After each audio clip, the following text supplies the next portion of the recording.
오늘 말씀의 주제는 함께 더 함께. 부제를 정한다면 반복되는 인간의 실패 속에서도 반복되는 하나님의 언약입니다.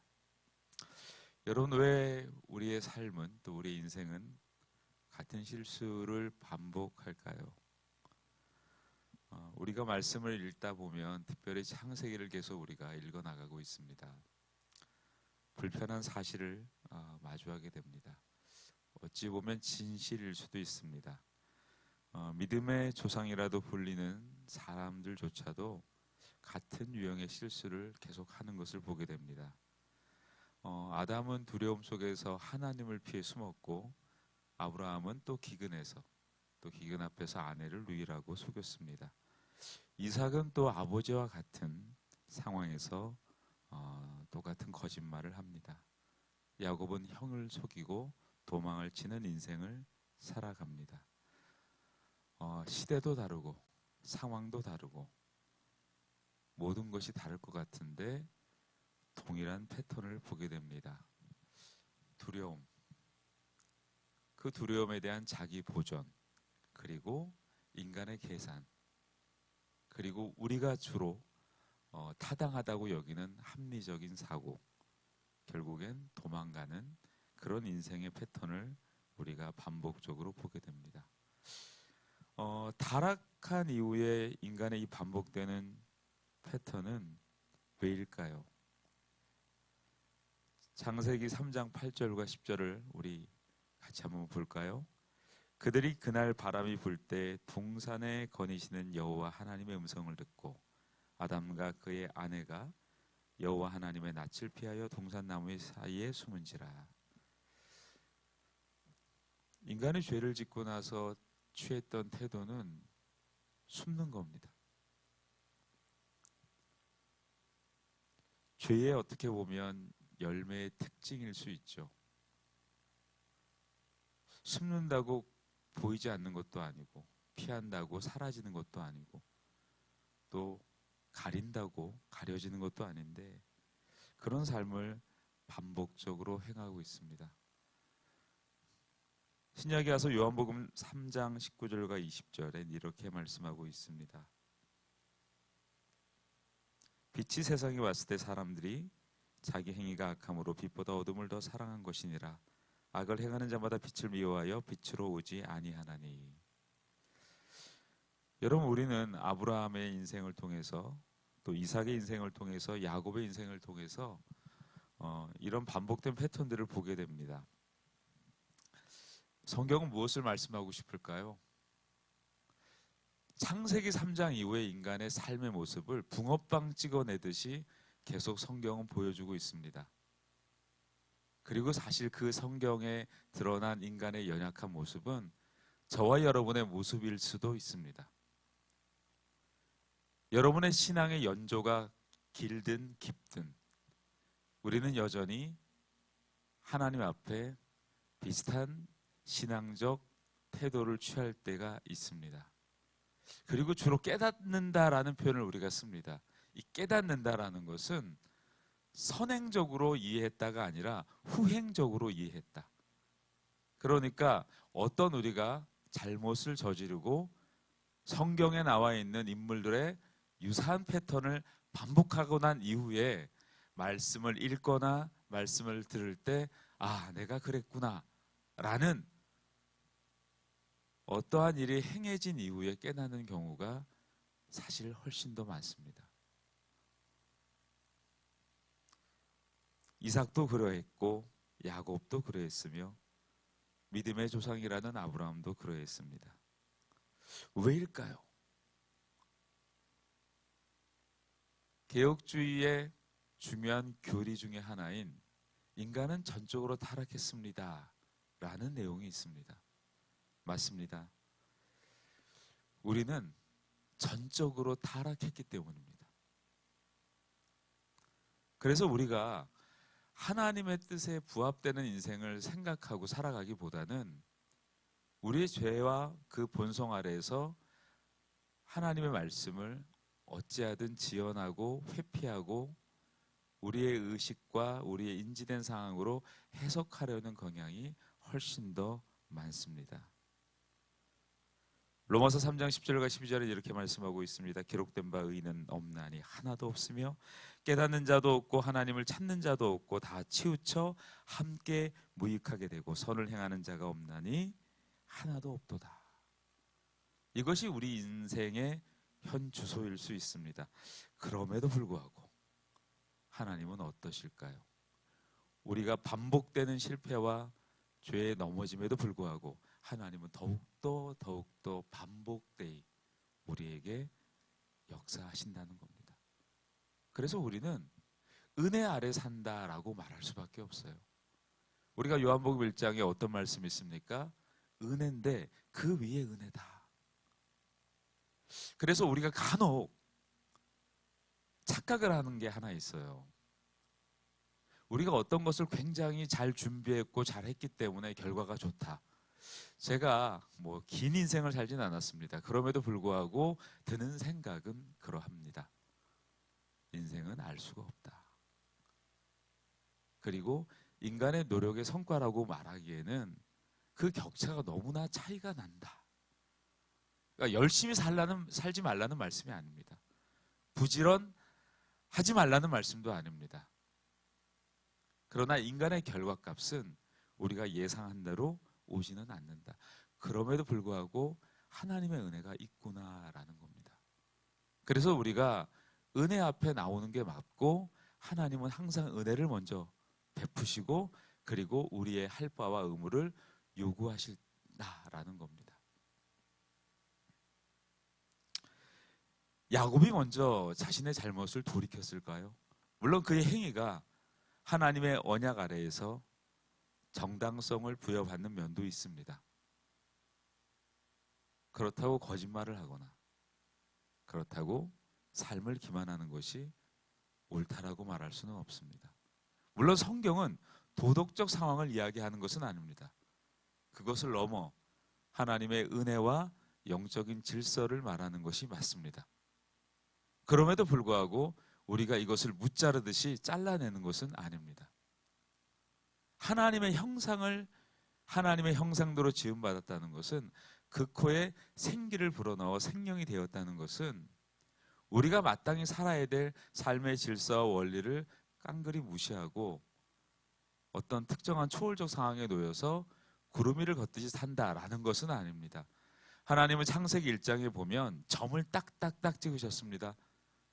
빛이 있으라 하셨고 빛이 있었습니다.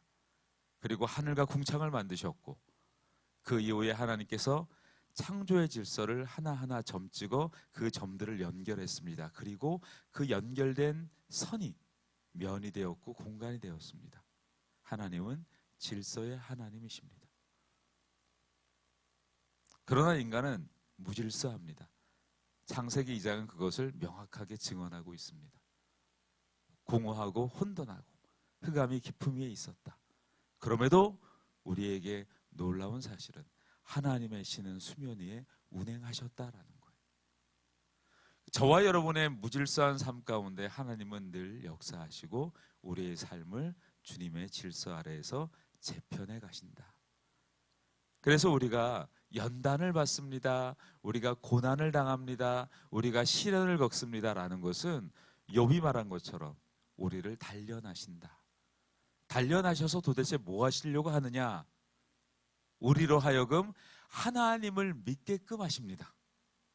믿는 것이 신앙의 참된 일입니다. 여러분, 믿음이 없이는 하나님을 기쁘시게 못하나니 하나님께 나아가는 자는 반드시 그가 계신 것과 또한 자기를 찾는 자들에게 상 주신이심을 믿어야 할지니. 히브리서 11장에 히브리서 기자는 그렇게 말씀하고 있습니다. 오늘 야곱은 깨닫습니다. 히브리서 13장 5절의 말씀을 떠올릴 수가 있겠습니다. 그가 친히 말씀하시기를 내가 결코 너희를 버리지 아니하고 너희를 떠나지 아니하리라 하셨느니라. 야곱은 오늘 어떻게 이렇게 말씀을 고백했을까요? 야곱이 잠이 깨어 16절입니다. 이르되 여호와께서 과연 여기 계시거늘 내가 알지 못하였도다. 우리의 깨달음은 항상 뒷북입니다. 그럼에도 불구하고 하나님의 은혜는 항상 앞서 행하십니다. 그러니 우리가 약할 때 강함이 될 수밖에 없지 않겠습니까? 의인은 7번 넘어지나 8번 일어날 수 있지 않겠습니까? 여러분의 인생을 하얀 도화지에 다 쓰라고 기록하라 그러면 여러분들이 과연 나 잘났다라고 쓸 분이 몇 분이나 되시겠습니까? 잘났다고 쓴들 그것이 우리의 죄과를 소멸할 수 있겠습니까? 의인은 없나니 하나도 없습니다. 그래서 우리는 형제를 바라보거나 연약한 자를 바라볼 때에 정죄할 수가 없습니다. 왜 예수님이 마태복음 7장에 비판하지 말라고 하셨을까요? 너의 좀 더 나은 지식과 너의 좀 더 나은 경험이 낫다라고 말할 수 있겠니? 오히려 달란트 비유처럼 뭐라고 말씀하실까요? 가서 너에게 부여된 것을 또 다른 사람들을 위해서 남겨라 라는 거죠. 주님이 달란트가 모자라서 저와 여러분에게 달란트를 주셔서 장사 많이 해서 남기라고 하실 걸까요? 아니죠. 주님은 구약에 이른 모든 율법을 간명하게 정리하셨습니다. 하나님을 사랑하십시오.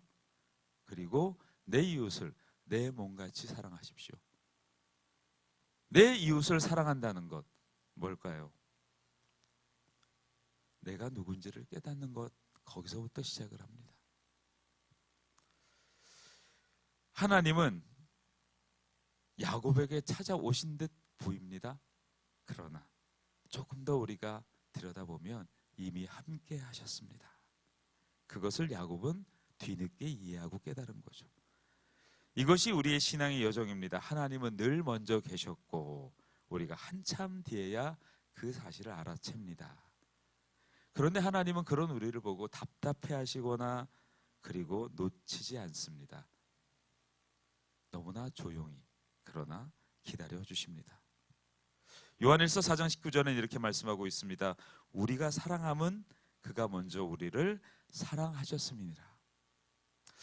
여러분, 반복되는 인간의 모습과 반복되는 하나님의 은혜를 우리는 볼 수가 있습니다. 이것이 어떻게 보면 성경에서 말하는 긴장일 수 있겠습니다. 인간은 계속 무너지고 하나님은 계속 함께 하십니다. 타락한 인류의 역사입니다. 실패의 반복이 아니라 은혜가 끊임없이 연속되어지는 과정입니다. 여러분, 이 모든 인간의 역사를 신약성경 마태복음 1장 23절에는 이렇게 하나님의 은혜로 설명되고 있습니다. 보라, 처녀가 잉태하여 아들을 낳을 것이요 그의 이름은 임마누엘이라 하리라 하셨으니 이를 번역한즉 하나님이 우리와 함께 계시다 함이라. 야곱에게 하신 약속은 그리스도 안에서 완전히 성취되었습니다. 주님이 승천하실 때 어떻게 말씀하셨습니까? 내가 너희에게 분부한 모든 것을 가르쳐 지키게 하라. 볼지어다 내가 세상 끝날까지 너희와 항상 함께 있으리라. 주님께서는 이 모든 사실을 이루고 완벽하게 성령으로 우리 안에 내주하기 위하여 이 땅에 어떻게 오셨을까요? 말씀이 육신이 되어 우리 가운데 거하심에 우리가 그의 영광을 보니 아버지의 독생자의 영광이요 은혜와 진리가 충만하더라. 야곱의 인생을 불러내시고 그 이전에 이삭의 인생을 하나님이 이끄시며 그리고 아브라함의 여정을 우리에게 말씀하시면서 하나님이 우리에게 하시고 싶은 말씀이 무엇일까요? 내가 함께한다. 더 함께할 것이다. 그래서 우리가 반복되어지는 신앙의 실패 아니면 죄의 본성 아래 우리의 신음을 주님은 외면치 않으시고 끊임없이 함께 하심으로 우리를 거룩하게 만들어 가십니다. 여러분, 이 아침에도 그 은혜 앞에 서시기를 축원합니다. 여러분의 인생이 두려움 앞에서 다시 합리성이라는 아니면 여러분의 지식을 지혜를 의지하고 있습니까? 약속보다 현실을 더 크게 보고 있지는 않습니까? 하나님이 함께 계시지 않은 것처럼 여겨지지 않습니까? 그러나 성경은 계속적으로 말씀하고 있습니다. 내가 너를 떠나지 아니하리라. 뭐라고요? 내가 너를 떠나지 아니하리라. 이 언약의 말씀이 다 이룰 때까지 내가 함께 할 것이다. 주님은 오늘 우리에게 이렇게 말씀하고 계십니다. 함께 할 거다. 더 함께 할 거다. 에베소 2장 4절과 5절에 이렇게 말씀하고 있습니다. 긍휼이 풍성하신 하나님이 우리를 사랑하신 그 큰 사랑을 인하여 허물로 죽은 우리를 그리스도와 함께 살리셨고 너희는 은혜에 은혜하여 구원을 받은 것이라. 오늘도 함께 더 함께 하시는 주와 동행하시는 복된 날이 되시기를 축원합니다. 기도하겠습니다.